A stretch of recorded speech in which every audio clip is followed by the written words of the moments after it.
सबसे पहले विराट भगवान का स्वरूप। कई लोग कहते हैं हमने भगवान को देखा ही नहीं है, झूठ बोलते हैं। यहां पर ऐसा कोई शख्स नहीं है जिसने भगवान का दर्शन नहीं किया। मानेगा कोई इस बात को? अज्ञानता के कारण हम लोग इस बात को कहते कि हमने भगवान को नहीं देखा। और भागवत के ज्ञान का अगर आधार बनाया जाए तो हम गारंटी से कहते हैं मूर्ख से मूर्ख प्राणी ने भगवान का दर्शन किया हुआ है। कौन है भगवान? अणो अणियान मही तो मैयान। छोटा कितना है बोले उससे छोटा कुछ नहीं है। बड़ा कितना है बोले उससे बड़ा कुछ नहीं है। मही तो मैयान, उससे बड़ा कुछ नहीं। विराट बोले कितना विराट है? बोले सुनो हम बताते हैं वो कितना विराट है। विराट भगवान का जो दर्शन है, जो तत्वज्ञ पुरुष बताते हैं वो इस प्रकार है। पाताल विराट पुरुष के तलवे हैं, उनकी एड़ियां और पंजे रसातल हैं। दोनों गुल्फ, एड़ी के ऊपर की गांठें महातल है, उनके पैरों के पिंडे तलातल है। विश्व मूर्ति भगवान के दोनों घुटने सुतल और जांघें वितल हैं। जांघें वितल और अतल हैं। पेड़ू भूतल है। और परीक्षित उनके नाभि सरोवर जो है वो आकाश है। 7 लोक नीचे के हैं। 7 लोक नीचे के हैं। तो कटी से नीचे जो एड़ी हैं, पेड़ू हैं, घुटनों हैं, ये नीचे के लोक हैं। और जो भूतल है, ये जो भूतल है ना, ये पेड़ू है भगवान का। आकाश, आकाश देख रहे हो? देख रहे हो कि नहीं? आकाश दिखता है? कल दिखा था काले काले 1:30 बजे अंधेरा एकदम घना घन चकाचक दिखा था। ये जो आकाश है ये भगवान की नाभि है। क्या है? जोर से बोलो। तुम बोलते नहीं, बक्सर में मौन व्रत है क्या रे? नहीं, अगर मौन रहते हो तो बोलो, फिर मैं भी मौन हो जाऊं। नहीं, मैं मौन नहीं होऊंगा, फिर मैं धीरे बोलूंगा। कौन कौन है मौन व्रत? नहीं है? आकाश किस कृष्ण ने देखा है?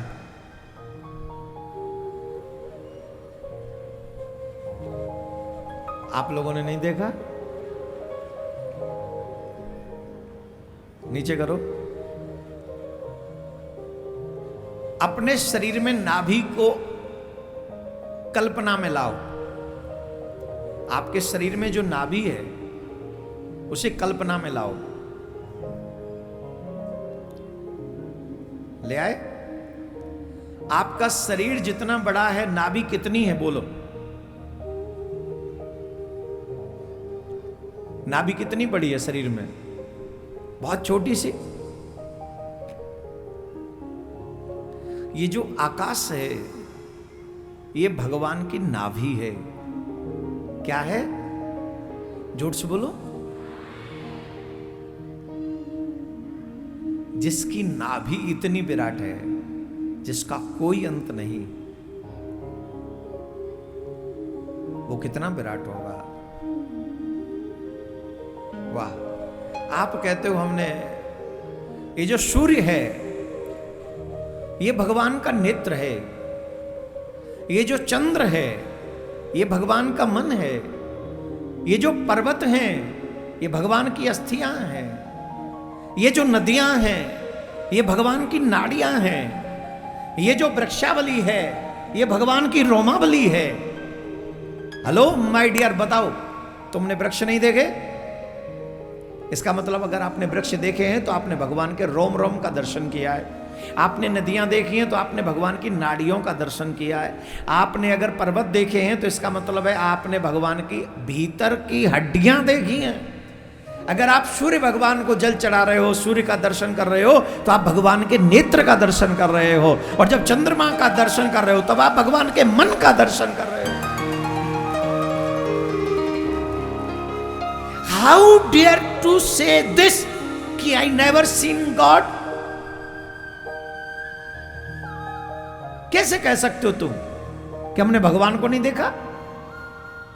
भगवान को देखा है पर भगवान को जानते नहीं है। जानते नहीं है इसलिए कह दिया कि हमने भगवान को नहीं देखा।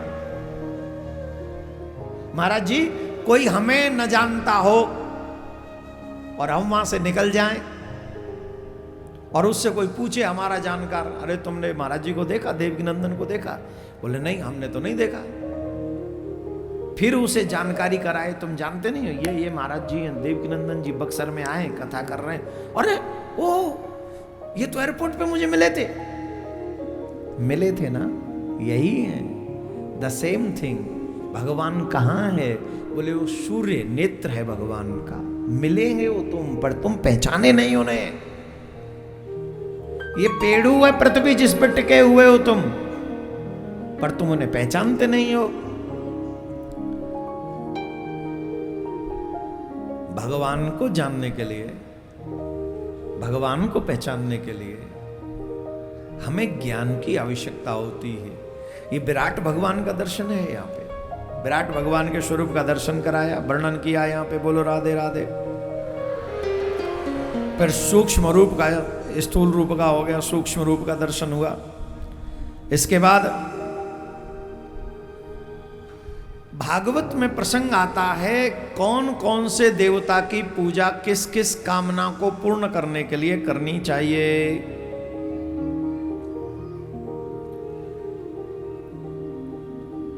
अब इसमें बहुत से लोग लगे रहते हैं उपाय ढूंढने में, उपाय पूछने में। क्या करें जो ये इच्छा पूरी हो जाए, क्या करें जो ये इच्छा पूरी हो जाए, पूरा भरा पड़ा है।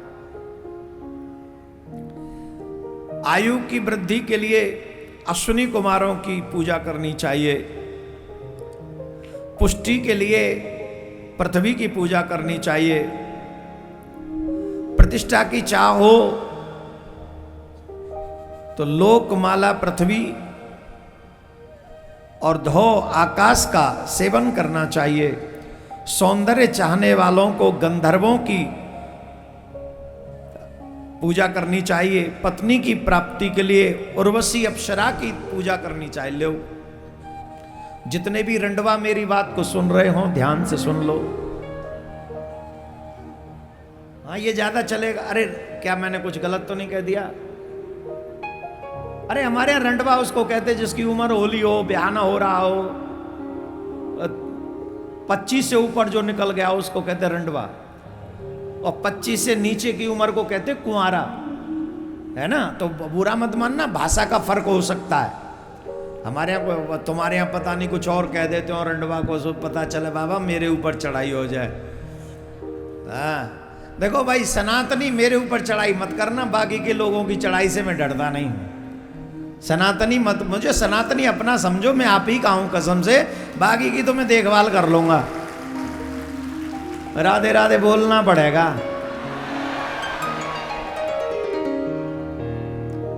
मैं गैरों से लड़ने में कभी घबराता नहीं हूं। डर तब लगता है जब अपने ही सामने खड़े हो जाते हैं। डर तब लगता है जब अपने ही सामने खड़े हो जाते हैं। तो बस उन्हीं से थोड़ा सा झिझक रहती नहीं, अदरवाइज राधे राधे बोलना पड़ेगा। हाँ तो भैया जो रंडवा है, मतलब क्या बोलते हैं आपके यहाँ फिर? अरे आप हंस रहे हो, मुझे टेंशन हो रही है इस पे ना। बंटा, भंड, क्या बोलते हैं? बाढ़, बाढ़,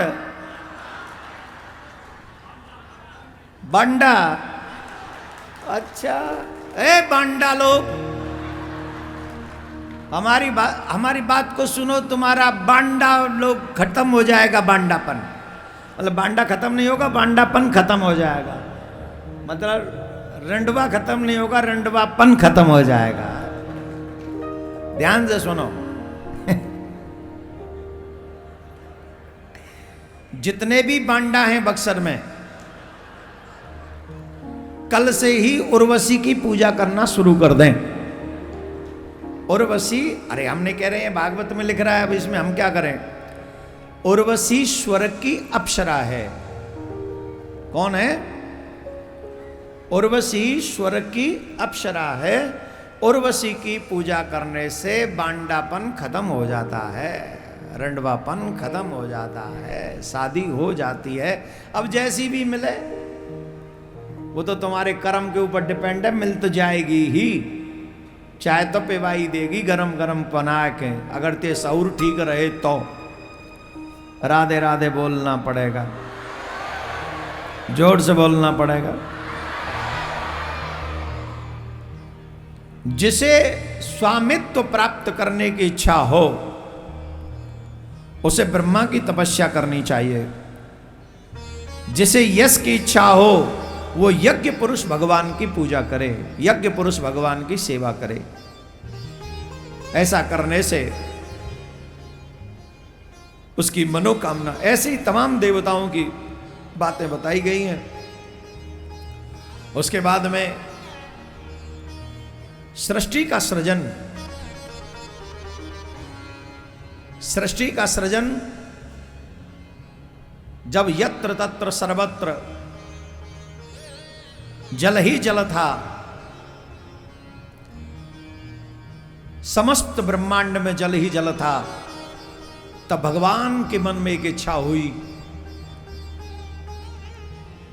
किस तरीके से इस सृष्टि की, संसार की रचना की जाए। तो सृष्टि की रचना के लिए भगवान के मन में सुंदर संकल्प हुआ, और उस सुंदर संकल्प के कारण भगवान की नाभि से कमल और कमल में से ब्रह्मा जी उत्पन्न हुए।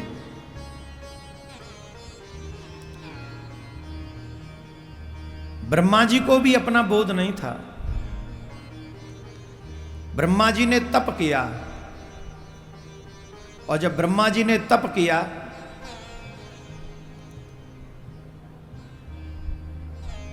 नारायण भगवान प्रकट हुए, कहा ब्रह्मा जी तुम सृष्टि की रचना करो।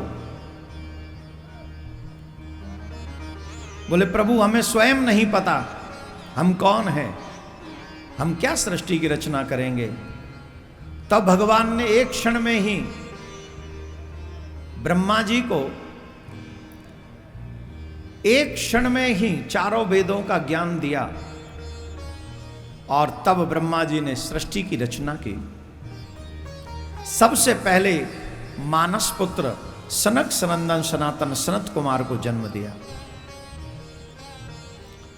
सनक सनंदन सनातन सनत कुमार इन चारों से कहा कि पुत्रो तुम हमारे मानस पुत्र हो, तुम सृष्टि का सृजन करो। तब चारों भाइयों ने कहा महाराज हम विवाह नहीं करेंगे। तो चारों भाइयों ने जब एक साथ कहा कि हम विवाह नहीं करेंगे, तो ब्रह्मा जी को क्रोध आ गया, और ब्रह्मा जी ने कहा हम तुम्हें शाप देते हैं, तुम कभी बड़े ही नहीं होगे, तुम सदा ही बाल रूप में रहोगे। बहुत अच्छा हो गया महाराज, ध्यान से सुनिए। जो लोग ये कहते हैं कि अभी भजन की उम्र नहीं है, वो बहुत गलत सोचते हैं। जो ये समझते हैं कि अभी हमारी उम्र नहीं, अभी तो बचपन में तो कहेंगे ये तो पढ़ने लिखने की उम्र है, खेलने कूदने की उम्र है, जवानी में कहेंगे अभी तो खाने कमाने की उम्र है, बुढ़ापे में कहेंगे ये भजन करने की उम्र है। अब ईमानदारी से बताओ बुढ़ापे में भजन होता है? जवाब दो।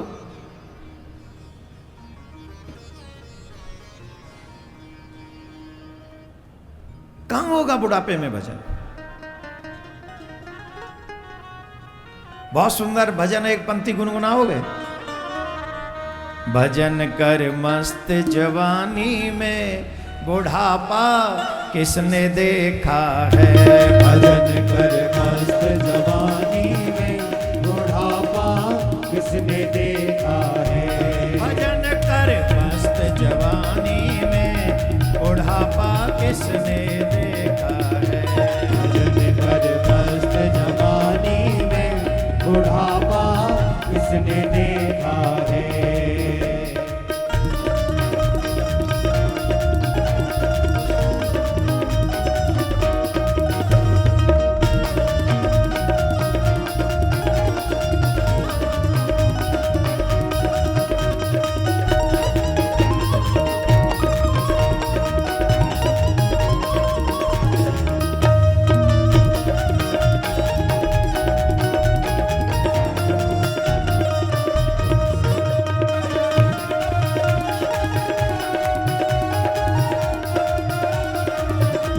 पाँव तेरे लंगड़े हैं जाएंगे, पाँव तेरे लंगड़े हैं जाएंगे।